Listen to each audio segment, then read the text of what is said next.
Баршаңызға сәлем. Бүгін сіздермен бірге Excel программасымен кесте құруды үйренетін боламыз.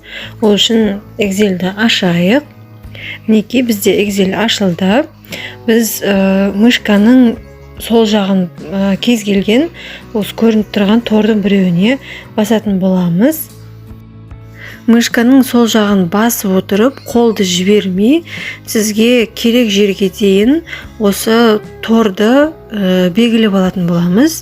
Яғни бізге таблица құру үшін осылай белгілеу қажет.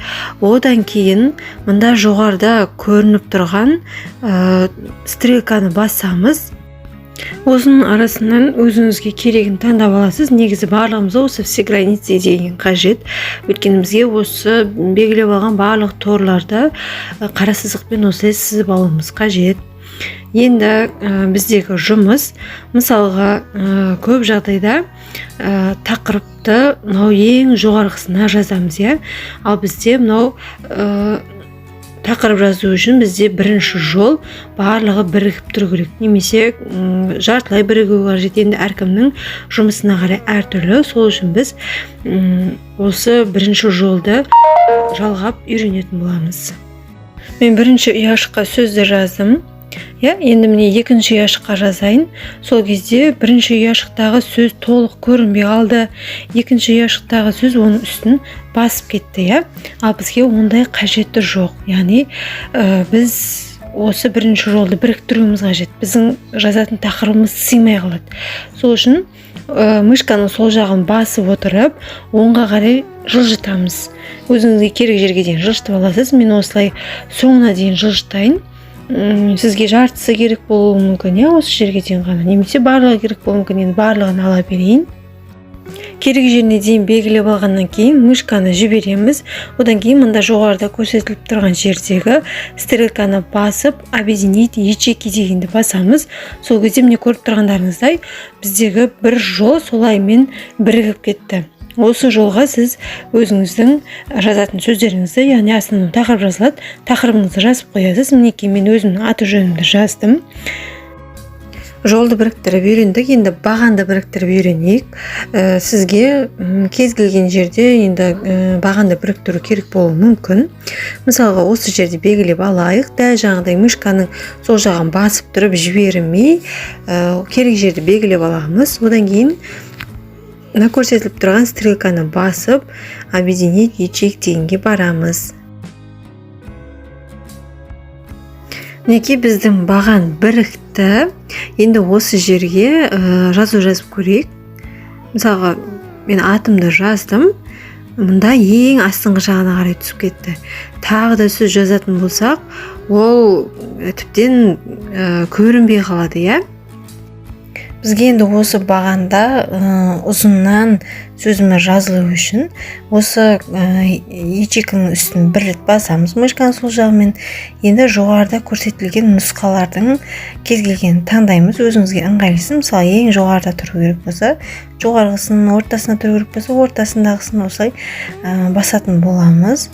Ал енді осы біздің жазған сөзіміз бірінің астына бірі түсу үшін мына көрсетілген жерді басатын боламыз.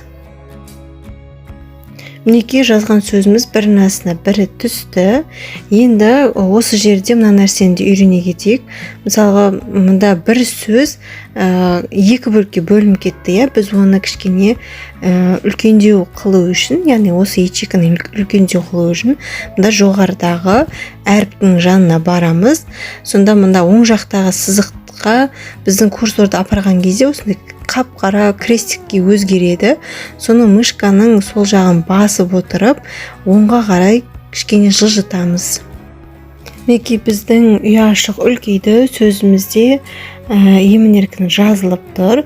Енді біз жаңа тақырып жазылған жолды да үлкейтіп көрейік. Ол үшін оның сол жағындағы сандар жағына барып, сол тұстағы санның астындағы сызықты дәл жаңағыдай тартатын боламыз. Бұл жолы төмен қарай тартамыз. Мінекей сол кезде осылай үлкейіп шығады.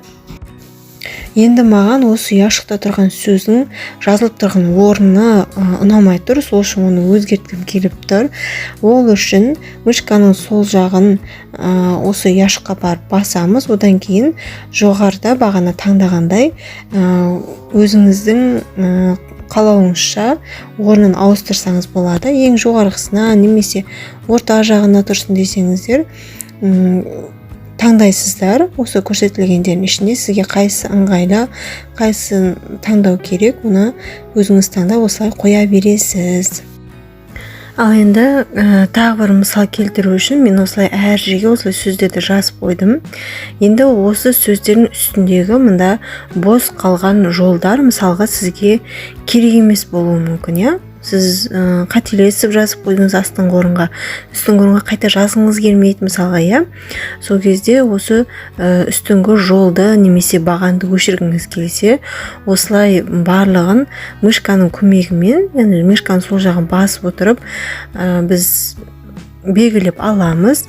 Одан кейін жоғарыда көрсетіліп тұрған удалить деген жердегі жанындағы стрелканы басамыз. Сонда удалить строка столбца деп жазылып тұрады. Егер сіз жолды өшіретін болсаңыз строка, бағанды өшіретін болсаңыз столбецті таңдап өшіріп тастайсыз. Мінекей мен өшірдім.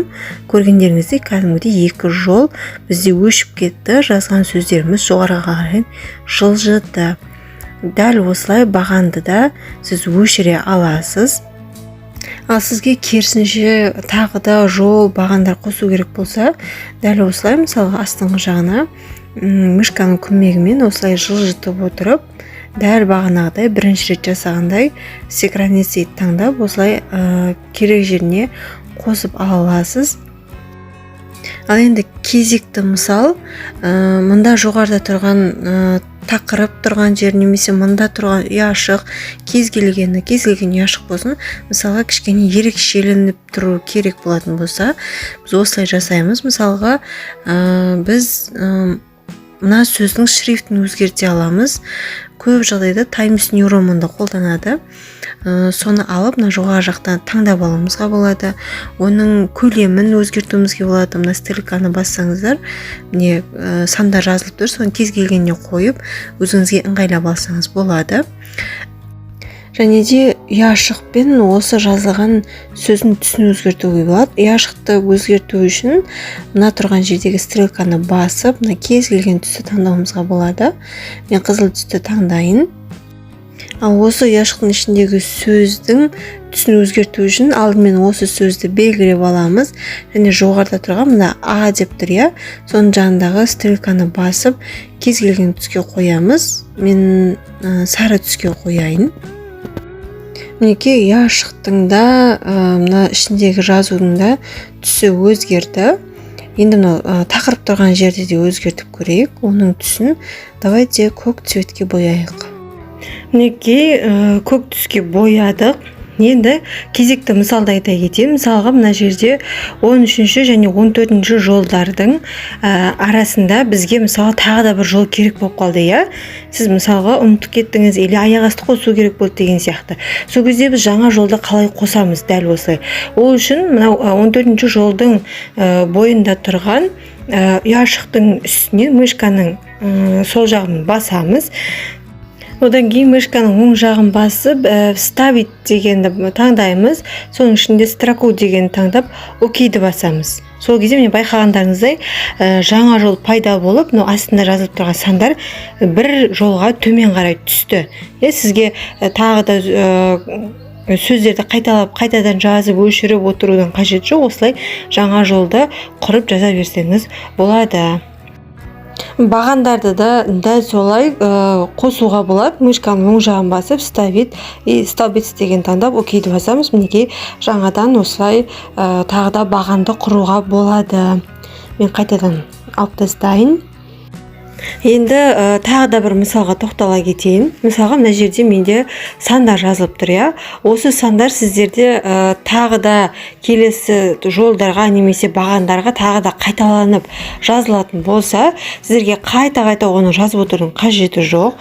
Одан да осы жаңағы ұяшықты белгілеп алып мышканың сол жағымен. Одан кейін мынау оң жақтағы кішкене ғана байқасаңыздар 4 бұрышты тұр. Сол жерге мышканы апарамыз. Сол кезде қара осындай крестикке айналады біздің курсорымыз. Соны мышканың сол жағын баса отырып, қалаған жеріңізге дейін апарып, одан кейін мышканы жібересіз. Сол кезде осылай мінекей бір сөз қайталанып басқа бағанға, жолдарға жазыла береді. Мінекей мен жол бойынша да сөздерді ұзартып көрсетейін. Енді бүгінгі сабақты мен аяқтайын. Осы таблицаны қалай біз Word бағдарламасына көшіріп апарамыз, ол жерде қалай тағы да жұмыс жасауға болады осы таблицамен, соны мен келесі сабақта көрсетейін. Әзірге сіздерге қызықты сұрақтар болса, немесе түсініксіз нәрселер болатын болса, комментарийға қалдырыңыздар, мен міндетті түрде жауап беретін боламын.